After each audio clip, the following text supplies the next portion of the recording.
కాంగ్రెస్ కి కాస్త మెజారిటీ కనిపిస్తూ ఉంది.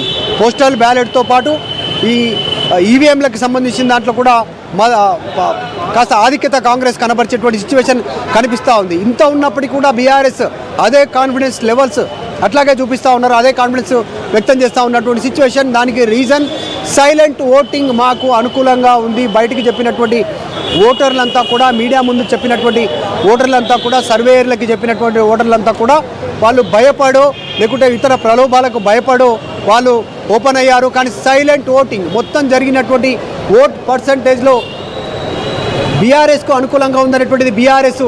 ఇంకా ఒక్కసారి కంటిన్యూ చేద్దాం. అంతకంటే ముందు బీహార్ సంబంధించి రిజల్ట్ చూద్దాం ఒకసారి.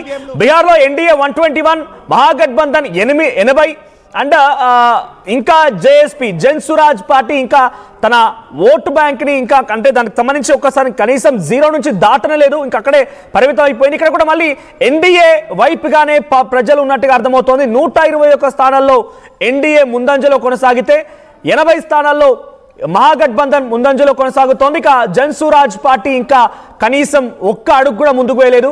ఇక కాంగ్రెస్ పార్టీ అక్కడ మహాగఠబంధన్లో తక్కువ స్థానాలు కంటెస్ట్ చేసినా కూడా అక్కడ వారికి 17 స్థానాల్లో 45 స్థానాలు కంటెస్ట్ చేస్తే 17 స్థానాల్లో బీహార్లో కాంగ్రెస్ ముందంజలో కొనసాగుతోంది. ఇక షేక్పేట్లో కాంగ్రెస్ దూకుడు కనిపిస్తోంది. తొలి రౌండ్లో నవీన్ యాదవ్కి 3000 ఓట్ల ఆధిక్యం కనిపిస్తోంది. సో తొలి రౌండ్లోకి వచ్చేసరికల్లా నవీన్ యాదవ్ 3000 ఆధిక్యతతో ముందుకు దూసుకువెళ్తున్నాడు. మొదటి రౌండ్ ఫలితాలు వెల్లడించాయి. మొదటి రౌండ్లో 3000 ఓట్ల ఆధిక్యం నవీన్ యాదవ్ వైపు కనిపిస్తోంది. సో షేక్పేట్ మొదటి రౌండ్ మీకు చెప్తున్నట్టుగా అందరికంటే వేగంగా ఆర్టీవీ లైవ్ అప్డేట్స్ అందిస్తోంది. సో మొదటి రౌండ్ పూర్తయ్యేసరికల్లా షేక్పేట్లో మొదటి రౌండ్ పూర్తయ్యేసరికి నవీన్ యాదవ్ 3000 ఓట్ల ఆధిక్యతతో ముందుకు దూసుకువెళ్తున్నారు. ఎస్ మధు, మొదటి రౌండ్ ఫలితం వచ్చేసరికల్లా షేక్పేట్లో నవీన్ యాదవ్ 3000 ఓట్ల ఆధిక్యతతో దూసుకువెళ్తున్నారు. సో ఏంటి మా నవీన్ యాదవ్కి ఇంత భారీ మెజార్టీ, ల్యాండ్ స్లైడింగ్ విక్టరీ కనిపిస్తోంది. వన్ సైడ్ గా అక్కడ షేక్పేట్ డివిజన్ కి సంబంధించి ఓటర్లు ఉన్నారన్నట్టుగా కనిపిస్తోంది. అప్డేట్స్ ఏంటి? ఇంకా లేటెస్ట్ అప్డేట్ వచ్చాయి. ఇప్పుడు వచ్చిన దానికంటే కూడా లేటెస్ట్ అప్డేట్స్. మొదటి రౌండ్కి సంబంధించి పూర్తిగా ఫలితాలకు సంబంధించి కాంగ్రెస్ పార్టీకి 8926 ఓట్లు వచ్చాయి.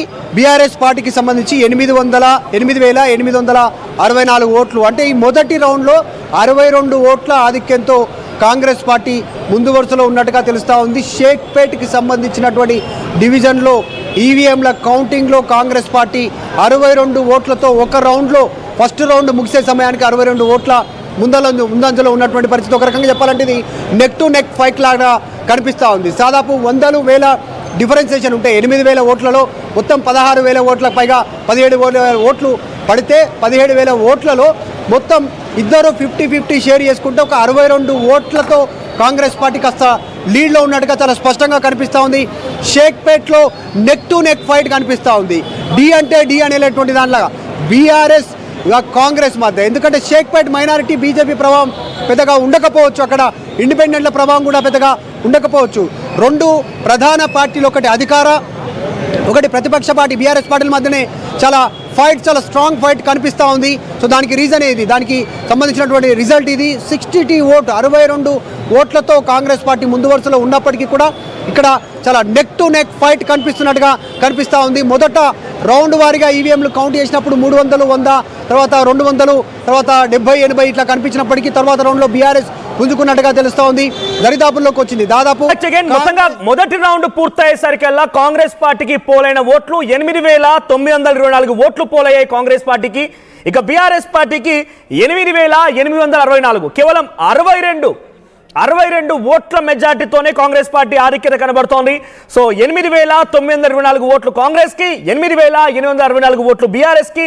అండ్ ఓవరాల్ గా లీడ్ వచ్చేసి 62. ఇక బీజేపీ రిజల్ట్స్ అనౌన్స్ కావాల్సి ఉంది. సో ప్రజెంట్ మనతో పాటుగా మాజీ మంత్రి పుష్పలీల గారు ఉన్నారు, మాట్లాడిన ఆవిడతో పాటుగా. ఎస్ పుష్పలీల గారు, కాంగ్రెస్ ఆధిక్యం కనబడుతోంది కానీ చాలా తక్కువ మార్జిన్, 62 ఓట్లతోనే మార్జిన్ కనిపిస్తోంది. మొదటి రౌండ్ లో షేక్పేట్ డివిజన్ కి సంబంధించి 8926 ఓట్లు కాంగ్రెస్ పార్టీ వైపు పోలయ్యాయి. ఎక్కువగా మైనార్టీలు ఉన్నటువంటి ప్రాంతం, మీకు ల్యాండ్ స్లైడింగ్ విక్టరీ ఉంటుందని ఆశించారు కానీ అక్కడ రిజల్ట్ రూపంలో చూస్తే చాలా తక్కువ మార్జిన్. ఏం ఎక్స్పెక్ట్ చేయొచ్చు? మీకు షేక్పేట్ లాంటి మైనార్టీస్ డామినేటింగ్ ఏరియాలోనే కొంత తక్కువ మార్జిన్ కనిపించింది. సో కమింగ్ బ్యాక్ టు ఇంకా ఇతర డివిజన్లకు పోతే ఎలా చూడాలి? మైనార్టీ ఓట్లా కాదు, అక్కడ మెజారిటీ కూడా మేము ఎక్స్పెక్ట్ చేసింది. ఎందుకంటే బాగా డబ్బులన్నీ జనాల దగ్గర నుంచి దోచుకున్న డబ్బుల్ని మళ్ళీ పెట్టి పంచడానికి తిరిగే వాళ్ళు ఒకరైతే, ఇంకొకరు అయితే అసలు అక్కడ బేస్ కూడా లేదు బీజేపీ వాళ్ళు వచ్చేసి హంగామాలు చేసేసి అసలు ఈ మైనార్టీలను ఓడగొట్టాలి, కాంగ్రెస్ ని గెలవద్దని ఇంటెన్షన్ తో చేశారు తప్ప వాళ్ళకు ప్రజల సంక్షేమం గురించి తెలియని వాళ్ళు, చేయని వాళ్ళు. సో దానికి మనం చూసుకుంటే మెజారిటీ చాలా బార్డర్ లో ఉంది అని మీరు అంటున్నారు. గెలుపు ఒక్క ఓటుతో కూడా గెలిపానండి. ఒక ఓటుతో పార్లమెంట్ ని మనం ఉన్న సభల్లోనే మనం చేసాము. సో ఇక్కడ గెలుపు ఓటములు అనేది ప్రెస్టేజ్. ఇక్కడ అది ఒకటి వచ్చిందా, మెజారిటీ తగ్గిందా, మైనార్టీలు మాకు సపోర్ట్ చేశారా లేదా అనేది దానికి చాలా కోణాల్లో ఆలోచించాల్సి వస్తుంది. సో అది ఏదేమైనా మనకు వేసిన వాళ్ళంతా మన వాళ్ళు, వేయని వాళ్ళు కూడా మన వాళ్ళే, నో ప్రాబ్లం. కానీ ఇంత నెక్ టు నెక్ ఫైట్ వస్తుంది, చాలా తక్కువ మార్జిన్. మీరు అనేక ఎన్నికల్ని ఫేస్ చేశారు, చాలా ఎన్నికలు తెలుసు, సీనియర్ నాయకులు కూడా మీరు. సో ఇంత నెక్ టు నెక్ ఫైట్లో చాలా చివరి వరకు కూడా ఉత్కంఠ కొనసాగుతూ ఉంటుంది. 62 ఓట్ల లాస్ట్ వరకు ఫుల్ మెజారిటీ వస్తుంది చూడండి, వెయిట్ అండ్ సీ. ఫస్ట్ దాంట్లోనే మనము ఎందుకో అలా అనుకోవడము చాలా మంచిది. చాలా సర్వే ఫలితాల్లో కూడా, చాలా సర్వే ఫలితాలు exit poll and pre poll సర్వేలో షేక్పేట్ మీ వైపుగా ఉంటుంది అనేది ప్రీ పోల్ చెప్పారు చాలా. ఎందుకంటే మైనార్టీ ఓట్ బ్యాంక్ మీకు చాలా అడిషనల్ అవుతుంది. ఎంఐఎం పార్టీ గతంలో అక్కడ డివిజన్ స్థాయిలో గెలుపొందింది. సో ఇప్పుడు అక్కడ మీకు మైనార్టీస్ మీ వైపు లేరనేనా? బై ఎలక్షన్ కాబట్టి పెద్ద నాయకులు వెళ్ళేసి ఎంఐఎం సంబంధించిన వాళ్ళు రావడము అలాంటిది ఏమీ ఉండలేదు. అందులో మైనార్టీ వాళ్ళని కన్ఫ్యూజన్ చేద్దామన్న ఉద్దేశంతో కొంతమంది దుష్ట శక్తులు ఎంటర్ అయ్యాయి. సో దానివల్ల కొన్ని జరిగి ఉండొచ్చు. కానీ మెజారిటీ మాత్రం మీరు చూడండి, 100% నవీన్ యాదవ్ గెలుపు అనేది ఖాయం. 100 కాదు, 110% అని నేను ఖచ్చితంగా చెప్తున్నాను. వాళ్ళు ఎన్ని అదేమంటారు కూడా దింపుడు కళ్ళ మాసలాగా పెట్టుకొని వాళ్ళు పనిచేశారు. నేను చూశాను అక్కడ అంతా రౌండ్స్ అన్ని కొట్టాను. ఎవరు అడిగినా ఆ పిల్లోడి గురించి మంచిగా చెప్పారు తప్ప ఎవరు ఒక్కరు చెడుగా చెప్పలేదు. అబ్బాయి ఇప్పుడు జనాల్లో ఉండే యువకుడు, చాలా మంచిగా పేదవాళ్ళకి అందరు కూడా హెల్ప్ చేయడము, సినిమా వాళ్లకు, మైనార్టీ